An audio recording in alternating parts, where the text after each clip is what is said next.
हज़रत सलमान फ़ारसी रज़ी अल्लाह ताला अन्हु फरमाते हैं कि मैं अस्फ़हान के एक इलाके में रहता था और वहाँ के लोग संगे मरमर से बने हुए एक घोड़े नुमा बुत की पूजा किया करते थे और मैं उनके इस अमल को बुरा समझता था।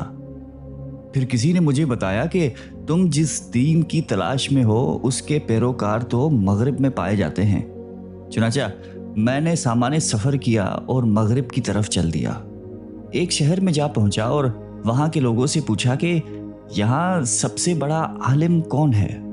उन्होंने मुझे एक ऐसे आदमी का पता बताया जो गिरजा घर में बैठता था। मैं उसके पास गया और उनसे कहा कि मैं मशरिक से आया हूँ, नेकी और भलाई की तलाश में यहाँ तक पहुँचा हूँ। अगर आप मुनासिब समझें तो मैं आपके पास रहकर आपकी खिदमत करूँ और अल्लाह ताला ने उसके बदले में जो इल्म आपको अता फरमाया है उसमें से कुछ मुझे भी सिखा दे। हज़रत सलमान फ़ारसी रज़ी अल्लाह ताला अन्हु फरमाते हैं कि उन्होंने इजाज़त देते हुए कहा कि ठीक है। यूं मैं उनके पास उस शख्स की तरह रहने लगा जिसके ज़िम्मे गंदम, सुरका और जैतून का हिसाब किताब हुआ करता था, और जब तक अल्लाह ताला ने चाहा मैं उनकी सोहबत में रहा। बलाखिर उनकी मौत का वक्त आ पहुंचा। मैं उसके सिरहाने बैठकर रोने लगा। उसने रोने का सबब दरियाफ्त किया तो मैंने कहा कि मैंने भलाई की जुस्तजू में अपना वतन छोड़ा। अल्लाह ताला ने मुझे आपकी अच्छी सोहबत से नवाजा और आपने अल्लाह ताला के अता करदा मुझे उलूम सिखाए। अब आप वफात पा रहे हैं, अब मैं आपके बाद कहाँ जाऊँगा। उसने कहा कि फलां जगह मेरा एक भाई रहता है, वो हक पर है। जब मैं मर जाऊँ तो तुम उसके पास जाना, उसे मेरा सलाम कहना और बताना कि मैंने तुम्हें उसकी सोहबत अख्तियार करने की वसीयत की है। आप रज़ी अल्लाह ताला अन्हु फरमाते हैं कि जब इनका इंतकाल हो गया तो मैं वहाँ से उठा और उनके बताए हुए आदमी के पास जा पहुँचा।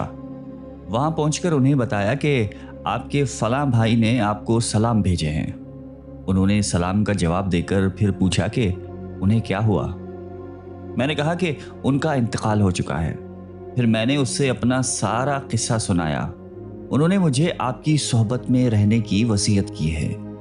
उसने मुझे साथ रहने की इजाज़त दे दी, मेरे साथ अच्छा बर्ताव किया और अब मैं पहले ही की तरह उसके यहाँ रहने लगा। जब उनकी भी मौत का वक्त करीब आया तो मैं उनके सरहाने बैठकर रोने लगा। उसने रोने की वजह पूछी तो मैंने कहा कि मैंने अपना वतन छोड़ा, बस अल्लाह ताला ने मुझे फलां की सोहबत अता फरमाई। उन्होंने अच्छा साथ निभाया और अल्लाह ताला के अता करदा उलूम से फैज़याब किया, और जब उनकी वफ़ात का वक्त करीब आया तो उन्होंने मुझे आपका पता बतलाया। आपने भी मेरे साथ अच्छा सलूक किया और अल्लाह ताला के अता करदा उलूम में से मुझे सिखाया, और अब आप भी इस दुनिया से जा रहे हैं तो अब मैं कहाँ जाऊँगा। उन्होंने कहा कि मुल्क रूम में मेरा एक भाई रहता है, वो हक पर है। उसके पास जाकर मेरा सलाम कहना और बताना कि मैंने तुम्हें उसके पास रहने का हुक्म दिया है। जब ये शख्स भी फोत हो गया तो मैं वहाँ से निकलकर सफ़र करते हुए उनके बताए हुए शख्स के पास मुल्क रूम में पहुँचा और उनसे कहा कि आपके फला भाई ने आपको सलाम कहा है और मुझे आपके पास रहने का हुक्म दिया है। उन्होंने सलाम का जवाब दिया और पूछा कि वो कैसे हैं। मैंने कहा कि वो वफ़ात पा चुके हैं। फिर मैंने उन्हें अपना किस्सा सुनाया और कहा कि उन्होंने मुझे आपकी सोहबत अख्तियार करने का हुक्म दिया था। उन्होंने मुझे कबूल करके अच्छी सोहबत से नवाजा और अल्लाह ताला के अता करदा उलूम में से बहुत कुछ सिखाया। जब उनका वक्त विसाल करीब आया तो मैं उनके सरहाने बैठकर रोने लगा। उन्होंने रोने का सबब दरियाफ्त किया तो मैंने कहा कि अल्लाह ताला ने मुझे आपकी सोहबत अता फरमाई, अब आप वफ़ात पा रहे हैं तो मैं कहाँ जाऊँगा। उन्होंने कहा कि तुम कहीं भी न जाओ, क्योंकि मैं किसी ऐसे शख्स को नहीं जानता जो हक पे हो और हज़रत ईसा अलैहिस्सलाम के दीन का पैरोकार हो। लेकिन अब वो वक्त करीब आ चुका है कि इस पूरी सरजमीन में एक नबी अलैहिस्सलाम का ज़हूर होने वाला है, या शायद हो चुका है। लिहाजा तुम मेरी वफ़ात के बाद इसी गिरजा में ठहरे रहना और यहाँ से गुजरने वाले ताजरों के हर काफ़िले से पूछते रहना, क्योंकि रूम में दाखिल होने के लिए अहले हिजाज के तिजारती काफ़िले यहीं से गुजरते हैं।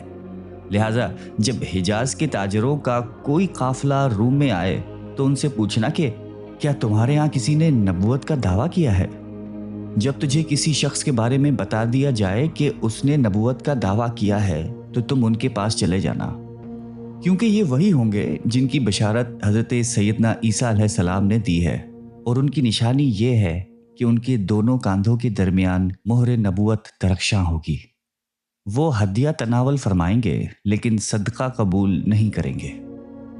حضرت سیدنا سلمان فارسی رضی اللہ تعالیٰ عنہ فرماتے ہیں کہ اتنا کہہ کر وہ شخص بھی انتقال کر گیا اور میں وہیں ٹھہرا رہا اور ہر گزرنے والے قافلے کے بارے میں معلومات لیتا رہا، یہاں تک کہ مکہ مکرمہ کے کچھ لوگ میرے پاس سے گزرے۔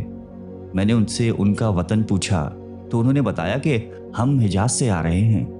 میں نے دریافت کیا کہ کیا تمہارے یہاں کسی شخص نے نبوت کا دعویٰ کیا ہے؟ انہوں نے کہا کہ ہاں۔ میں نے کہا تم میں سے کوئی مجھے اپنا غلام بنا لے اور مکہ مکرمہ تک پہنچا دے، پھر وہاں پہنچا کر چاہے تو بیچ دے چاہے تو خدمت لیتا رہے۔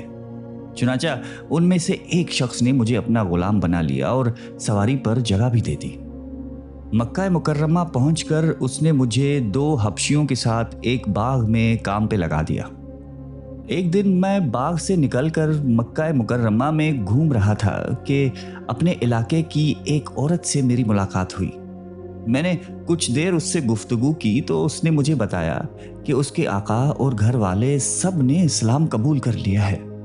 پھر میں نے آپ علیہ السلام کے بارے میں دریافت کیا تو انہوں نے بتایا کہ آپ علیہ السلام رات کو اپنے صحابہ کے ساتھ حجر اسود کے پاس تشریف فرما ہوتے ہیں اور صبح کو تشریف لے جاتے ہیں۔ حضرت سیدنا سلمان فارسی رضی اللہ تعالیٰ عنہ فرماتے ہیں کہ میں رات اس غور و فکر میں بیٹھا ہوا تھا کہ کہیں میرے ساتھ کام کرنے والے مجھے کھو نہ دیں۔ اتنے میں کچھ لوگوں نے مجھ سے پوچھا کہ کیا ہوا؟ میں نے کہا پیٹ میں درد ہے۔ پھر جب رات ہوئی اور حجرہ اسود کے پاس سرکار دو عالم بے کسوں کے مددگار حضرت محمد صلی اللہ علیہ وآلہ وسلم کی آمد کا وقت ہوا تو میں وہاں جا پہنچا۔ آپ علیہ السلام حجرہ اسود کے پاس تشریف فرما تھے اور صحابہ کرام آپ علیہ السلام کے سامنے بیٹھے ہوئے تھے۔ میں آپ علیہ السلام کی پشت مبارک کی طرف ہوا تو آپ علیہ السلام میرے دل کی بات جان گئے اور اپنی چادر مبارک کمر سے سرکا دی۔ میں کندھوں کے درمیان مہر نبوت کی زیارت سے مشرف ہوا تو دل نے کہا اللہ اکبر، ایک نشانی تو دیکھ لی۔ پھر اگلی رات میں نے اسی طرح کیا اور اس رات میں کچھ کھجوریں جمع کر کے انتظار کرنے لگا۔ جیسے ہی آپ علیہ السلام کی تشریف آوری کا وقت ہوا تو میں نے کھجوریں لیں اور حاضر ہو کر خدمت میں پیش کر دیں۔ آپ علیہ السلام نے فرمایا کہ یہ کیا ہے؟ میں نے عرض کی کہ صدقہ ہے۔ آپ علیہ السلام نے وہ کھجوریں اپنے صحابہ کو تناول کرنے کا حکم دیا اور خود ان میں سے کچھ بھی تناول نہ فرمایا۔ میں نے دل میں کہا اللہ اکبر، یہ دوسری نشانی ہے۔ پھر تیسری رات بھی میں نے کچھ کھجوریں جمع کی اور آپ علیہ السلام کی خدمت میں حاضر ہو کر پیش کر دی۔ آپ علیہ السلام نے ان کے متعلق بھی پوچھا کہ یہ کیا ہے، تو میں نے عرض کی کہ یہ ہدیہ ہیں۔ سرکار دو عالم صلی اللہ علیہ وآلہ وسلم نے انہیں خود بھی تناول فرمایا اور صحابہ کرام نے بھی کھائیں۔ یہ دیکھتے ہی میں نے کہا کہ میں گواہی دیتا ہوں کہ اللہ کے سوا کوئی اور معبود نہیں ہے اور آپ صلی اللہ علیہ وآلہ وسلم ان کے رسول ہیں۔ حضور نبی اکرم صلی اللہ علیہ وآلہ وسلم نے مجھ سے میرا حال دریافت فرمایا تو میں نے سارا واقعہ کہہ سنایا۔ آپ علیہ السلام نے ارشاد فرمایا کہ جاؤ اور جا کر اپنے آپ کو خرید لو۔ چنانچہ میں اپنے مالک کے پاس آیا اور کہا کہ میرا نفس مجھے بیچ دو۔ مالک نے کہا کہ میں تجھے اس شرط پہ بیچتا ہوں کہ تم میرے لیے کھجور کے 100 درخت لگاؤ یہاں تک کہ وہ تیار ہو کر پھل دینے لگیں، اور اس کے ساتھ کھجور کی گٹلی کے برابر سونا بھی دو۔ چنانچہ میں خدمت اقدس میں حاضر ہو کر ساری بات عرض کی تو آپ علیہ السلام نے فرمایا کہ جو اس نے مانگا ہے اسے دے دو۔ جس کنویں سے تم باغ کو سیراب کرتے ہو اس سے ایک ڈول پانی بھر کر میرے پاس لے آؤ۔ سیدنا سلمان فارسی رضی اللہ تعالیٰ عنہ فرماتے ہیں کہ میں اپنے مالک کے پاس گیا اور اس کے مطلوبہ شرائط پر اپنے آپ کو خرید لیا، اور جس کنویں سے باغ کو سیراب کیا جاتا تھا اس سے پانی کا ایک ڈول لے کر بارگاہ رسالت صلی اللہ علیہ وآلہ وسلم میں حاضر ہو گیا۔ آپ علیہ السلام نے میرے لیے دعا فرمائی، پھر میں نے اس پانی سے کھجوروں کے درخت لگا دیے۔ اللہ تعالیٰ کی قسم، उनमें से एक भी खजूर का दरख्त नहीं मुरझाया।